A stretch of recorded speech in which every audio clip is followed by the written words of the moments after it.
Welcome, everyone, to episode 41 of Ohio Unsolved. I'm your host, Matthew, and today's episode is all about cryptids and monsters. I've touched on the subject of cryptids in the past, but I've never dedicated a full episode to them. Are these creatures real?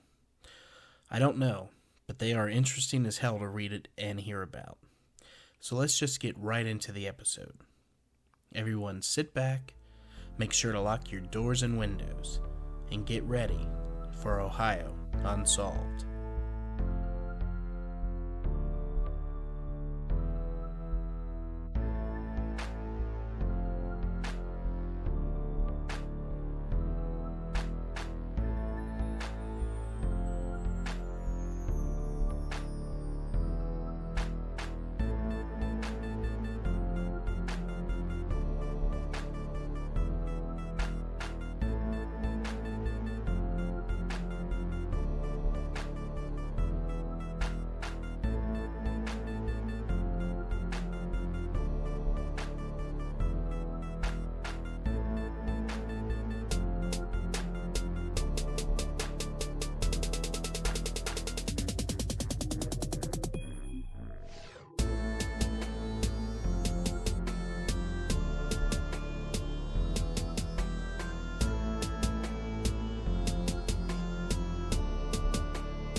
What are cryptids?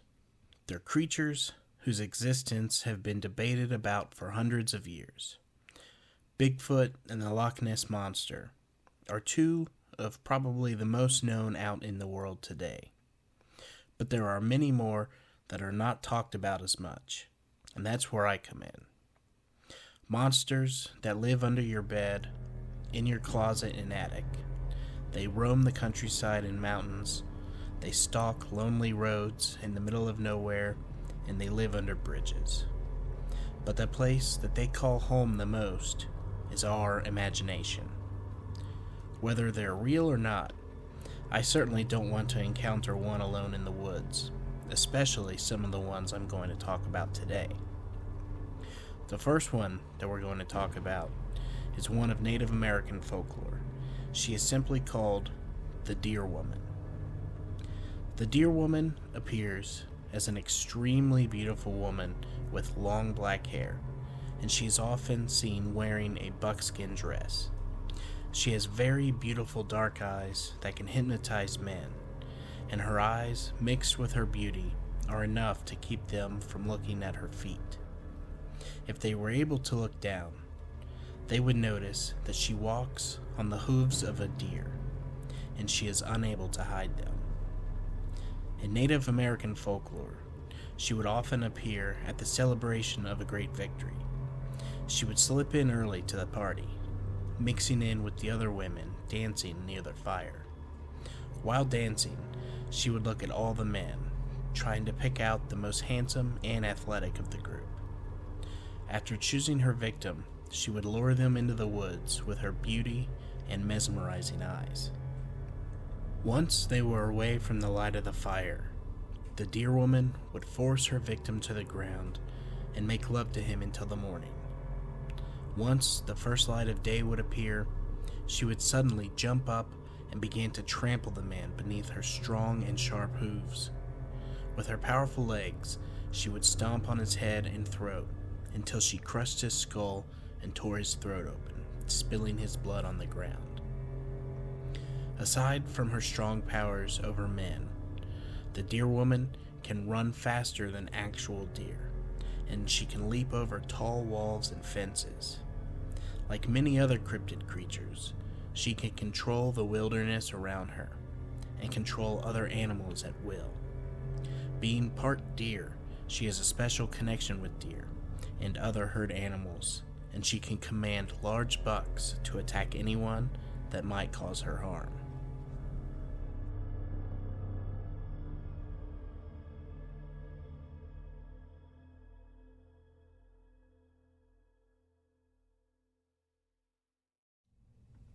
Whether you believe in the Deer Woman or not, she's definitely a creature that no one wants to encounter.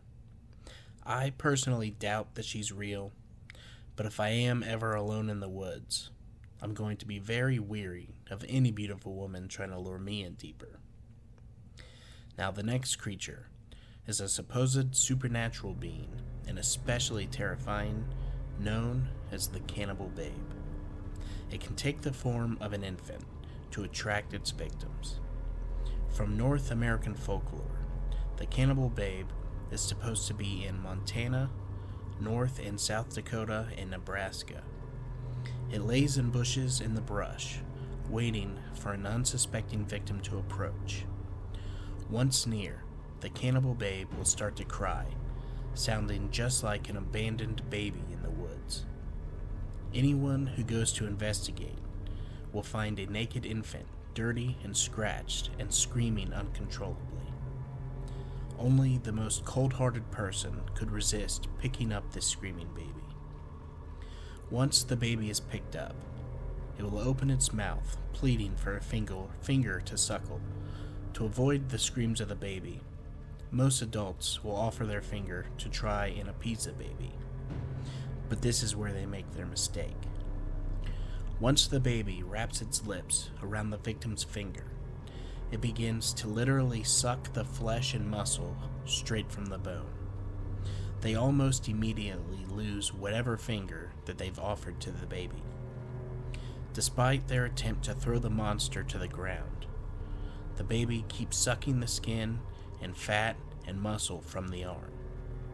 If the creature is actually dropped, it'll crawl over and latch onto the victim's foot or ankle and continue to devour their meal.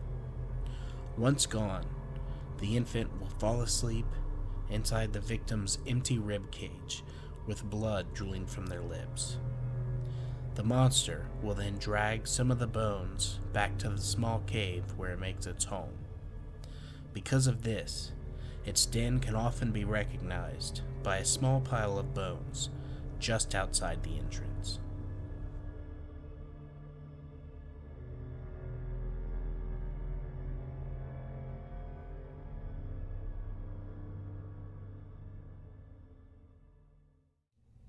Another creature that, while it may not exist, just the thought of it is enough to make you wonder. How many of you have thought that you've heard the cry of a baby deep in the woods? Maybe it wasn't actually a baby, but instead it was the cannibal babe. Our final cryptid that we'll be talking about is a little more known than the previous two. The Leeds Devil, or better known as the Jersey Devil. According to popular folklore, the Jersey Devil originated with a Pine Barrens resident named Jane Leeds, known as Mother Leeds. The legend states that Mother Leeds had 12 children, and after finding that she was pregnant for the 13th time, she cursed the child in frustration, crying that the child would be the devil. In 1735, Mother Leeds was in labor on a stormy night while her friends gathered around her. Born as a normal child, the 13th child changed to a creature with hooves, a goat's head, bat wings, and a forked tail. Growling and screaming, the child beat everyone with its tail before flying up the chimney and heading into the pines. In some versions of the tale, Mother Leeds was supposedly a witch, and the child's father was the devil himself. Some versions of the legend also state that there was a subsequent attempt by local clergymen to exorcise the creature from the Pine Barrens. Prior to the early 1900s, the Jersey Devil was referred to as the Leeds Devil or the Devil of Leeds, either in connection with the local Leeds family or the southern New Jersey town Leeds Point. Mother Leeds has been identified by some as Deborah Leeds on the grounds that Deborah Leeds' husband, Japhet Leeds, named 12 children in the will that he wrote during 1736, which is compatible with the legend. Deborah and Japhet Leeds also lived in Leeds Point section of what is now Atlantic County, New Jersey, which is commonly the location of the Jersey Devil story. Brian Regal, a historian of science at Keene University, theorizes that the story of Mother Leeds, rather than being based on a single historical person, originated from colonial southern New Jersey disputes that became the subject of folklore and gossip among the local population. According to Regal, folk legends concerning these historical disputes evolved through the years and ultimately resulted in the modern popular legend of the Jersey Devil during the early 20th century. Regal contends that colonial-era political intrigue involving early New Jersey politicians, Benjamin Franklin and Franklin's rival, publisher Daniel Leeds, resulted in the Leeds family being described as monsters, and it was Daniel Leeds' negative description as the Leeds Devil, rather than any actual creature, that created the legend of the Jersey Devil. Much like the Mother Leeds of the Jersey Devil myth, Daniel Leeds' third wife had given birth to 9 children, a large number of children even for that time. Leeds' second wife and first daughter had both died during childbirth. As a royal surveyor with strong allegiance to the British Crown, Leeds had also surveyed and acquired land in the Egg Harbor area, located within the Pine Barrens. The land was inherited by Leeds' son and family, and is now known as Leeds Point, one of the areas in the Pine Barrens currently most associated with the Jersey Devil legend and alleged Jersey Devil sightings. Stating in the 17th century, English Quakers established settlements in southern New Jersey, the region in which the Pine Barrens are located. Daniel Leeds, a Quaker and a prominent person of pre-Revolution colonial southern New Jersey, became ostracized by his Quaker congregation after his 1687 publication of almanacs containing astrological symbols and writings. Leeds' fellow Quakers deemed the astrology in these almanacs as too pagan or blasphemous, and the almanacs were censored and destroyed by the local Quaker community. In response to and in spite of this censorship, Leeds continued to publish even more esoteric astrological Christian writings and became increasingly fascinated with Christian occultism, Christian mysticism, cosmology, demonology, and angelology, and natural magic. In the 1690s, after his almanacs and writings were further censored as blasphemous or heretical, sorry about mispronouncing that word, by the Philadelphia Quaker meeting, Leeds continued to dispute with the Quaker community, converting to Angelicanism,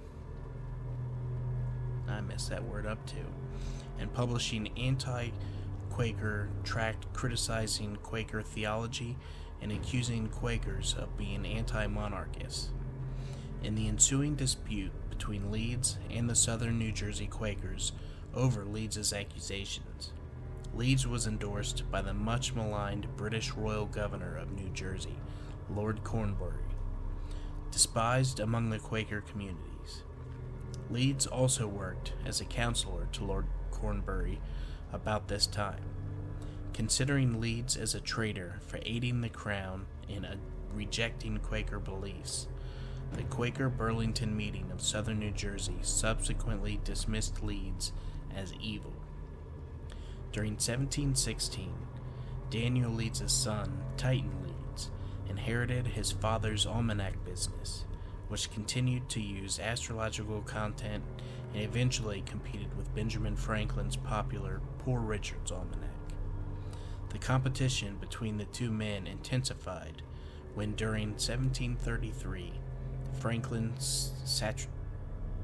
satirically used astrology in his almanac to predict Titan Leeds' death on October of that same year. though Franklin's prediction was intended as a joke at his competitor's expense and a means to boost almanac sales. Titan Leeds was apparently offended at the death prediction, publishing a public admonition of Franklin as a fool and a liar. In a published response, Franklin mocked Titan Leeds' outrage and humorlessly suggested that, in fact, Titan Leeds had died in accordance with the earlier prediction and was thus writing his almanacs as a ghost, resurrected from the grave to haunt and torment Franklin. Franklin continued to jokingly refer to Titan Leeds as a ghost, even after Titan Leeds' actual death in 1738.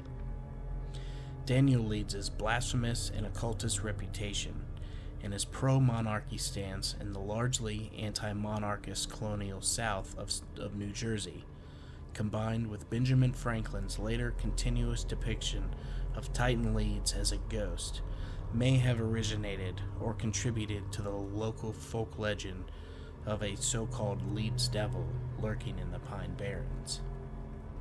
During 1728, Titan Leeds began to include the Leeds family crest on the masthead of his almanacs. The Leeds family crest depicted a wyvern, a bat-winged, dragon-like legendary creature that stands upright on two clawed feet. Regal notes that the wyvern on the Leeds family crest is reminiscent of the popular descriptions of the Jersey Devil. The inclusion of this family crest on Leeds' almanacs may have further contributed to the Leeds family's poor reputation among locals and possibly influenced the popular descriptions of the Jersey Devil. The fearsome appearance of the crest's wyvern and the increasing animosity among local South Jersey residents towards royalty, aristocracy, and nobility with whom family crests were associated may have helped facilitate the legend of the Leeds Devil and the association of the Leeds family with devils and monsters. There have been many claims of sightings and occurrences involving the Jersey Devil. According to the legend, while visiting the Hanover Mill Works to inspect his cannonballs being forged, Commodore Stephen Decatur sighted a flying creature and fired a cannonball directly upon it, to no effect. Joseph Bonaparte, elder brother of Napoleon, is also claimed to have seen the Jersey Devil while hunting on his Bordentown estate about 1820. During 1840, the Jersey Devil was blamed for several livestock killings. Similar attacks were reported during 1841, accompanied by tracks and screams. In Greenwich, during December of 1925, a local farmer shot an unidentified animal as it had attempted to steal his chickens, and then photographed the corpse. Afterward, he claimed that none of the 100 people that he showed it to could identify it. On July 27, 1937, an unknown animal with red eyes, seen by residents of Downingtown, Pennsylvania, was compared to the Jersey Devil by a reporter for the Pennsylvania Bulletin of July 28, 1937. In 1951, a group of Gibbstown, New Jersey boys claimed to have seen a monster matching the devil's description, and claims of a corpse matching the Jersey Devil's description arose in 1957. During 1960, tracks and noises heard near Mays Landing were claimed to be from the Jersey Devil. During the same year, the merchants around Camden offered a $10,000 reward for the capture of the devil, even offering to build a private zoo to house the creature if it was captured. During the week of January 16th through the 23rd of 1909, newspapers published hundreds of claimed encounters with the Jersey Devil from all over South Jersey and the Philadelphia area. Among these alleged encounters were claims that the creature attacked a trolley car in Haddon Heights and a social club in Camden. Police in Camden and Bristol, Pennsylvania, supposedly fired on the creature to no effect. Other reports initially concerned unidentified footprints in the snow, but soon sightings of the creature resembling the Jersey Devil were being reported throughout South Jersey and as far away as Delaware and western Maryland. The widespread newspaper coverage created fear throughout the Delaware Valley, prompting a number of schools to close and workers to stay home. Vigilante groups and groups of hunters roamed the pines and countrysides in search of the Jersey Devil. During this period, it is rumored that the Philadelphia Zoo posted a $10,000 reward for the creature. The offer prompted a variety of hoaxes, including a kangaroo equipped with artificial claws and bat wings. Skeptics believe that the Jersey Devil to partially be nothing more than a creative manifestation upon the imaginations of the early English settlers, with plausible natural explanations including boogeyman stories created and told by bored Pine Barren residents as a form of children's entertainment, the byproduct of the historical local disdain for the Leeds family, the misidentification of known animals, and rumors based on common negative perceptions of the local rural population of the Pine Barren, known as Pineys. The frightening reputation of the Pine Barrens may indeed have contributed to the Jersey Devil legend. Historically, the Pine Barrens was considered inhospitable land. Gangs of highwaymen, such as the political disdained Loyalist brigades, known as the Pine Robbers, were known to rob and attack travelers passing through the Barrens. During the 17 and 1800s, residents of the isolated Pine Barrens were deemed the dregs or outcasts of society. Poor farmers, fugitives, Native Americans, poachers, moonshiners, runaway slaves, and deserting soldiers. So-called Pineys have sometimes fostered certain frightening stories about themselves and the Pine Barrens to discourage outsiders or intruders from entering the Barrens. Pineys were further demonized and vilified after 2 eugenic studies were published during the early 20th century, which depicted Pineys as idiots and criminals, as seen in the research performed on the Kallikak family by Henry H. Goddard, which is now considered biased or inaccurate and most likely falsified. Jeff Bruner of the Humane Society of New Jersey thinks the sandhill crane is the basis of the Jersey Devil stories, adding that there are no photographs, no bones, no hard evidence whatsoever, and worst of all, no explanation of its origins that doesn't require belief in the supernatural. Outdoorsman and author Tom Brown Jr. spent several seasons living in the wilderness of the Pine Barrens. He recounts occasions when terrified hikers mistook him for the Jersey Devil after he covered his whole body with mud to repel mosquitoes. Medical sociologist Robert Bartholomew and author Peter Hassel cite the 1909 series of sightings and the subsequent public panic as a classic example of mass hysteria begun by a regional urban legend. One New Jersey group, called the Devil Hunters, refer to themselves as official researchers of the Jersey Devil and devote time to collecting reports, visiting historic sites, and going on nocturnal hunts in the Pine Barrens in order to find proof that the Jersey Devil does in fact exist. Due in part to their isolated and undeveloped nature, the Pine Barrens have themselves fostered various folk legends. Apart from the Jersey Devil, many other legends are associated with the Pine Barrens.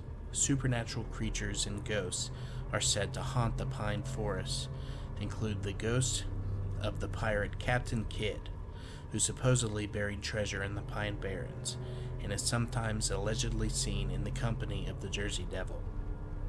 The ghost of the Black Doctor, the benevolent spirit of an African American doctor who, after being forbidden from practicing medicine due to his race, entered the Pine Barrens to practice medicine in the isolated communities of the Barrens, and is said to still come to the aid of lost or injured travelers. The ghost of the Black Dog, which, unlike many Black Dog legends, is usually portrayed as harmless. The ghost of the golden-haired girl, the spirit of a girl who is said to be staring out into the sea, dressed in white, mourning the loss of her lover at sea. And the white stag, a ghostly white deer said to rescue travelers in the Barrens from danger. There are also folk tales concerning the Blue Hole, an unusually clear blue and rounded body of water located in the Pine Barrens between Monroe Township and Winslow Township, and often associated with the Jersey Devil.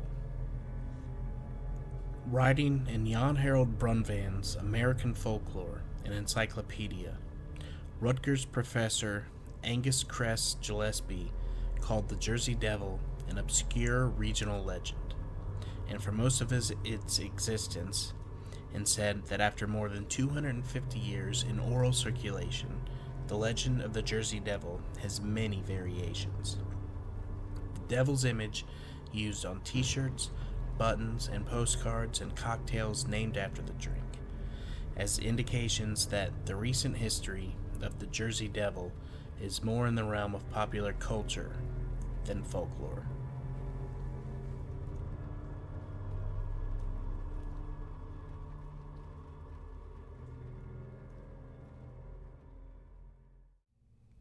Yet another creature that, if it's real, I definitely don't want to meet it for myself.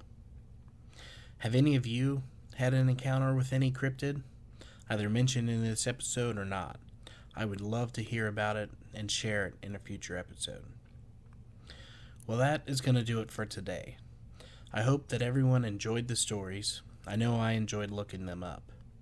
If you did, don't forget to rate and review on Spotify and Apple Podcasts. A 5-star rating really helps others to find this podcast as well. Make sure that you join us on Facebook, follow us on Instagram, and now subscribe to us on YouTube. I would love to reach 100 subscribers by the end of the month. Don't forget that my Patreon will return in September with a horror story that I am writing myself. The schedule for the bonus episodes will be the third Friday of the month. So the next bonus episode will be live exclusively on Patreon on September 16th. The $5 tier and up will give you access to the bonus episodes. Once again, thank you everybody for listening, and make sure to keep your doors and windows locked, and stay ready for Ohio Unsolved.